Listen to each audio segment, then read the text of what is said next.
always helps when I call it AI and then the word beer comes, maybe after me.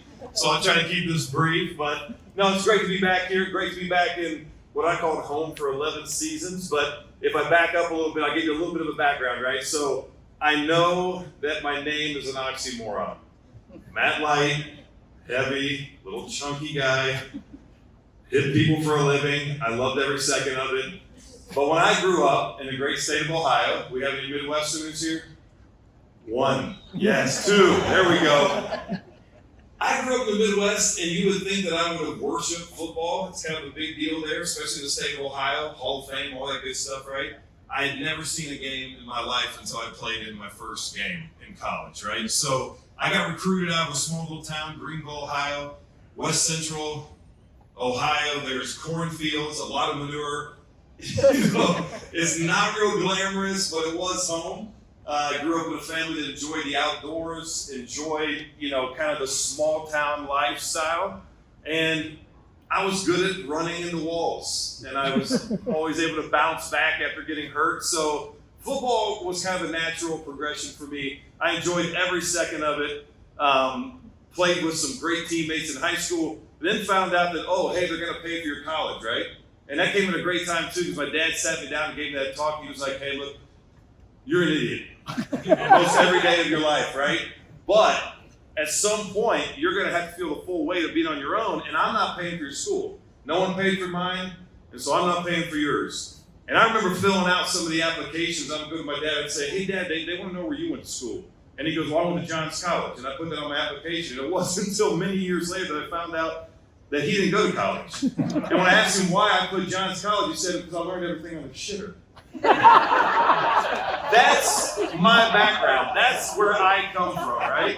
So I didn't have this, big vision of becoming an NFL player. I was fortunate enough to get recruited. I think they were looking at film of some really good college athletes or high school athletes. They just got me confused.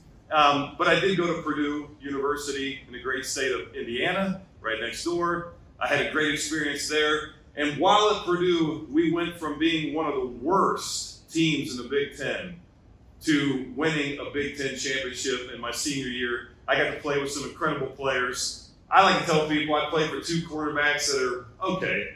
Drew Brees, all through college, he's all right. Too short to play the position, really, to be honest with you. But he made a decent career out of it. And then, of course, our very own, who's going to be back here in a few short weeks, Mr. Tom Brady. So, if you really broke that down, you don't have to know anything about football, and you really don't have to be that good. If those are your two starting quarterbacks from the day you leave high school, you're going to do well if you're a left tackle. So I give you that background, and I guess I'd also say that when I got here, so at Purdue, we made that amazing transition. We were a team that was coached by a guy named Joe Tiller. When I got there initially, it wasn't Joe Tiller, it was a guy named Jim Coletto. Major transition to go from a head coach that recruited you, brought you in, talked about the culture, all the things that he did as a head coach, and then a few months later, no one wants to talk about, what's happening in Purdue football. We're bringing in some guys a little bit unproven.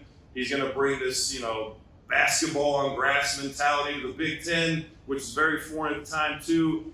But through that transition, we found success. And there were some key things I took away from that. Then fast forward a few years, now I'm going through a draft, never seen one, trying to figure out who to rely on, who I can count on, who should I, hitch my wagon to, so to speak, and made it, survive through the draft process and all the weird stuff that happens there. You're basically standing naked in front of a whole bunch of men. They're measuring things like the width of your finger to your thumb, right? I mean, it's kind of weird. And then after that process, I ended up going to a place called the New England Patriots. And again, this makes me sound dumber than I look.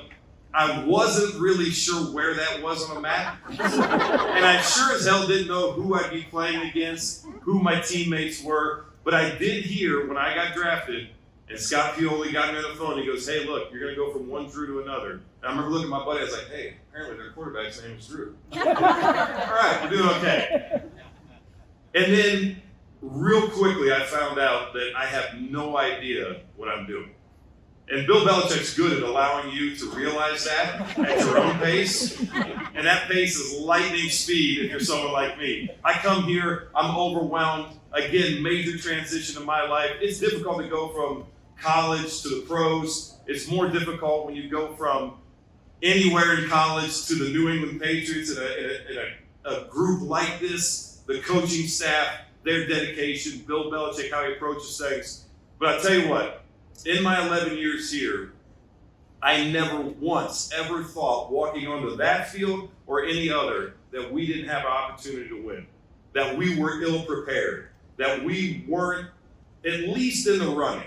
Never took a cocky attitude about it, but I always felt good. And the reason we felt good is because of how we prepared, the people we did it with, and really, honestly, being able to have fun. Even with a guy like Bill, who's never laughed once in his life, he does actually like to have fun. So, what were those lessons? What were the things that made us successful? How were we able to do it? And luckily for me, I was able to take the experiences that I had at Purdue, that transition, those moments that were very uncertain, that helped shape us into the team that we were there, and apply some of those same things to the transition coming here to New England, as well as the adversity of even our first season, right? You think back in 2001, how many of you were Patriot fans in 2001? All right, good number. All right, I always like coming here because I know I'm in like a safe space, right? Yeah, we're good.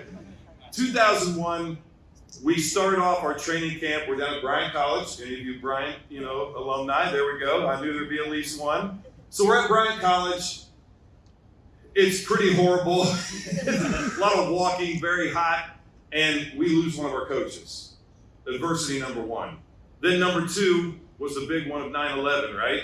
And how that impacted every single person on the planet. And then you take into account you're a rookie, you don't know if the ball's pumped or stuffed, as Dante Scarnecchia would remind me on a regular basis. And it's a wild time.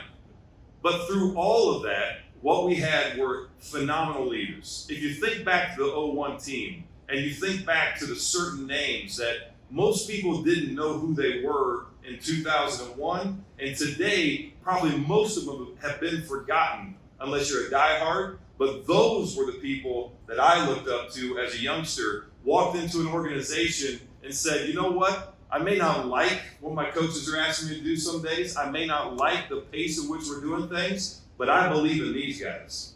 And that's what we had. We had a team of guys that we didn't care about the name on our back. We weren't being individually introduced. That was something new. That was something different. But we didn't do that to send that message. We did it because we actually lived that lifestyle. And so if I had to share with you all what I think made us so successful, what was the Patriot way, I like to boil it down to the things that we looked at every single day as we walked into this stadium and what we saw when we walked out. And I don't know if you guys have ever heard this before, but there were things like do your job. I've heard it a few times. You guys may have heard it too. Work hard. Be attentive. Put the team first, right? Those were things that were really, really important for Bill Belichick. And what he used to tell us all the time was, hey, look, you come in this facility, right? You may have a lot of things that are pulling at you, but when you walk in this facility, the expectation is that you're going to do your job, that you are going to work hard, right? You are going to put the team first. These are the core aspects of what you have to do as you enter this facility. And on the way out, a little bit different story. Ignore the noise. Don't fuel the hype. Manage expectations. Speak for yourself. And those things were important because when you leave, whether it's your regular job, what you guys do day in and day out, or in this case, if you're a football player, you have to be able to walk a fine line of who you are in the facility, wearing the company brand, and what you do off the field, so to speak, outside of the corporate setting, because you're all wearing the same colors throughout every second of every day, right? And so it's important for Bill to make that acknowledgement and to understand that even when you're not in here, how you talk about your teammates, how you communicate things, to the people that haven't really put in the work that we have, how you address things with the media, how you address things with your family. Those things all play a role in how effective you can be as a leader and as a teammate.